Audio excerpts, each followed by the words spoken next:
I fly the FA-18 Super Hornet with the US Navy.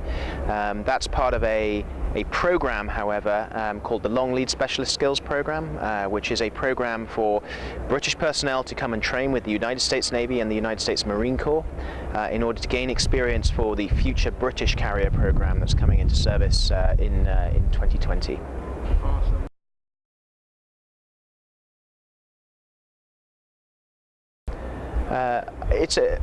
Essentially, it's a huge privilege. It's amazing to see the way the United States Navy does its business at sea, particularly in terms of operating aircraft at sea. No one else in the world does it like this, and so it's a great adventure to be part of that. But it's also a great privilege to be able to see that, and it will certainly stand me and others like me in very good stead for the future, because we're trying to build these new aircraft carriers that they're going to be very versatile vessels, but they require personnel who have the right qualifications and the right experience to be able to operate effectively and efficiently.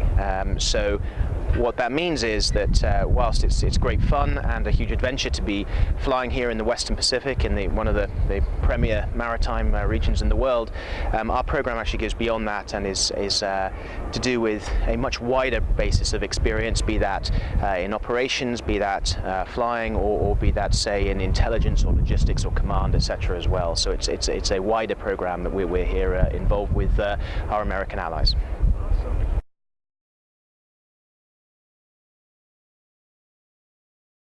Very much so. I mean, I am embedded within one of the strike fighter squadrons on board here. So I am one of the pilots, just like every other pilot on the squadron. So like any close, cohesive unit, yes, I build very good relationships with them, and I think that enables me to understand the American way of operating, but also hopefully allows you and the Americans to understand the British way of operating, that will make our operations together in the future more coherent, I would hope.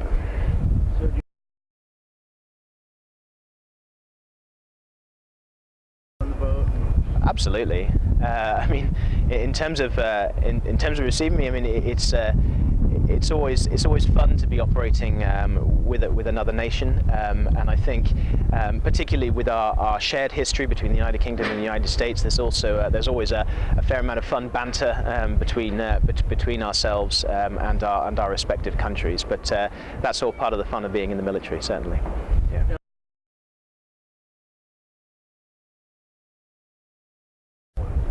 I think it's fundamental to the way we operate in now and in the years ahead. I mean, alliance partnerships are very important across the world for global stability and global prosperity.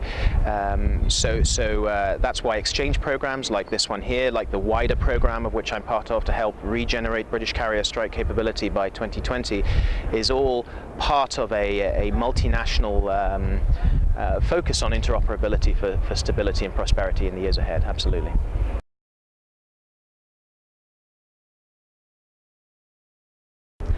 I think the intensity of how you operate in the United States Navy here on board this aircraft carrier, the USS John C. Stennis, is different from what I was used to before. This ship is far bigger than the aircraft carriers, the old British aircraft carriers I operated from, with far more aircraft and operating at a far higher tempo and scale of operations. And it's a wonder to behold, it really is. And I think as we move into the future with our new aircraft carriers, which themselves will be much larger than our predecessors, I think that's a really good example of how we can learn from yourselves, and how hopefully that will enable us to interoperate much more cohesively in the years ahead.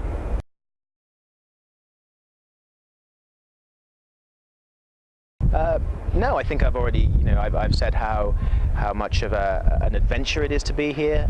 It's a great experience. We're learning a great deal about operations together, but it's also a real sort of honor and privilege as well. So and that is largely thanks to the efforts of the United States Navy and also the United States Marine Corps in assisting us as we, as a nation, build towards our future carrier capability in the years ahead. So that's yeah, thank you.